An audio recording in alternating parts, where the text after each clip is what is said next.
Well, this side's stuck. It's not the brakes because it'll turn. So we know it's not the brakes. So it's rusted behind this plate, or right through here, around here. Will the heat work?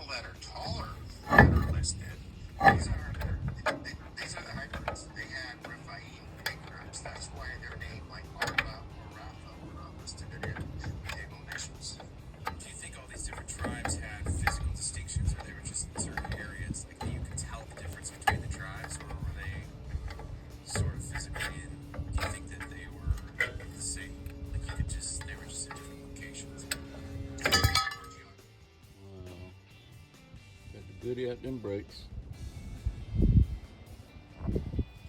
So when you turn your hub, if it's not turning and these brakes are pushed out, to reach this with the hub still on, right here, pull this rubber piece out, stick your flathead screwdriver in there, and then you can hit this little wheel right here and loosen it. Then the hub should come off. And let's just rust it on.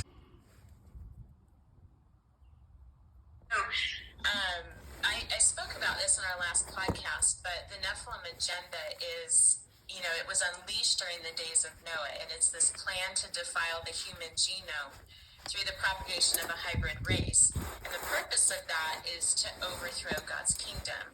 So if you keep that in mind, that will really tie in all throughout what I speak about, but especially when I share about the hybrid breeding program. But I think what is so important is that we must not be deceived in thinking that the Nephilim only roamed the earth in the days of antiquity.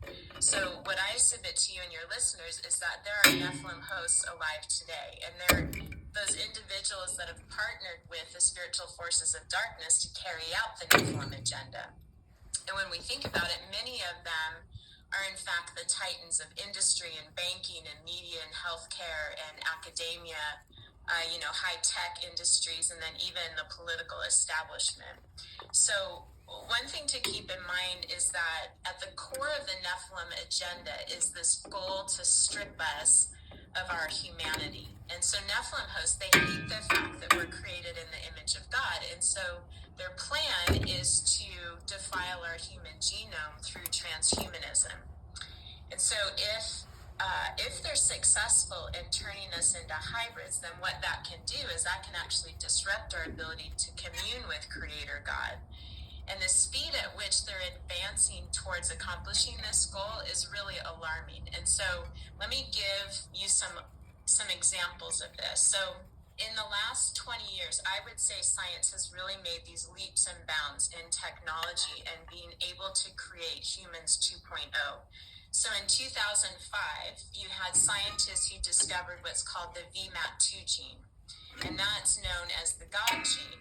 And this is the gene that is thought to be responsible for our capacity to be able to develop this spiritual connection with God.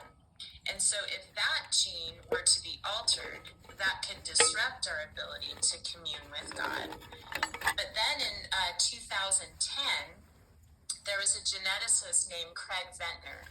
And what he did is he created synthetic life forms by bioengineering a cell. And so what his critics accused him of is actually playing the role of God.